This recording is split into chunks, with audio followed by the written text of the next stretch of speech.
Tournaments across the state continuing for our Class B girls basketball teams, including here in Fargo. The Region 1 tournament continuing in the Shack with just one semifinal tonight. Central Cass facing Sargent County to close out the top half of the bracket.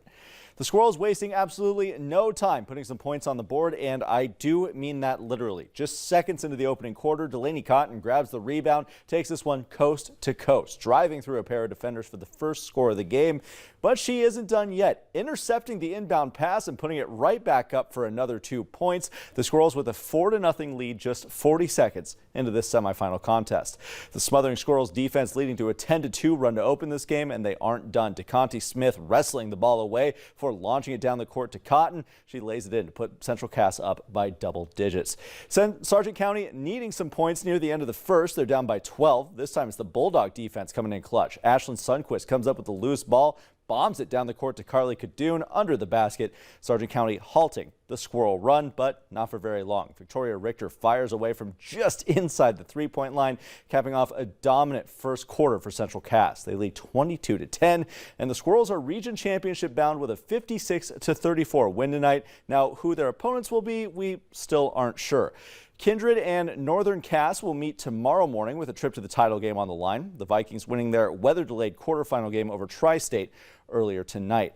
And in the Region 2 tournament up in Grand Forks, it's going to be the top 2 seeds meeting in the title game. Thompson advancing with a dominant win over Hatton Northwood, while Grafton edged out Mayport CG. They're going to play their championship game on Thursday night. The Moorhead Spuds hosting their first game of their section championship tournament. The Spuds hosting Brainerd. Fast starts seem to be the theme tonight. Less than a minute into this game, Colby Creer fires a shot from beside the crease, takes a good bounce into the back of the net. The Spuds off to a very early 1-0 lead. Moving toward the middle of the frame now, Brainerd tying things up, but the Spuds strike right back. Mason Kraft finds an opening behind the goaltender, taps it in the rest of the way. Moorhead back in the lead.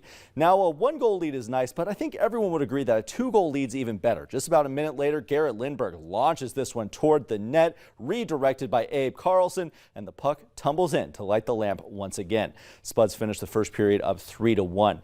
Moorhead advances to the semifinals with a 6-2 win on their home ice. They'll host Sartell St. Stephen in the next round. The Sabres advancing with their 4-2 win over St. Michael Albertville. Now on the other side of the bracket, Roseau with a dominant win of their own, beating Bemidji 9-3.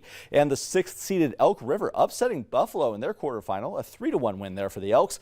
The tournament returns on Saturday. The Moorhead girls are on their way to the Twin Cities for their state championship tournament. The Spuds securing their first trip to the state tournament since 2006.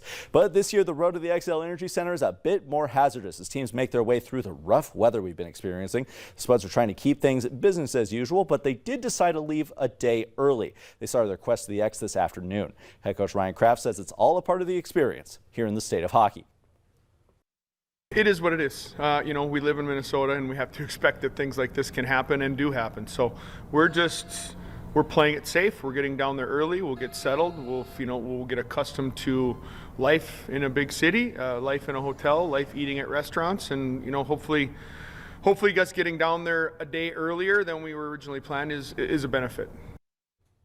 We will see if that pays off in the first round. The Spuds' first taste of tournament action will be on Thursday night against the Gentry Stars. It's their first meeting of the year against Gentry this year. It's kind of a rare thing in the state tournament. The Spuds have played most of the other teams that they're going up against, but Gentry a rare first-time meeting. So we'll be keeping track of the action from all the tournaments that we have going on for all the rest of the week. Glad the team's already there. Yes. Any fans going down this week? Other teams heading down? It could get a little tricky. Hutch is in the details after the break.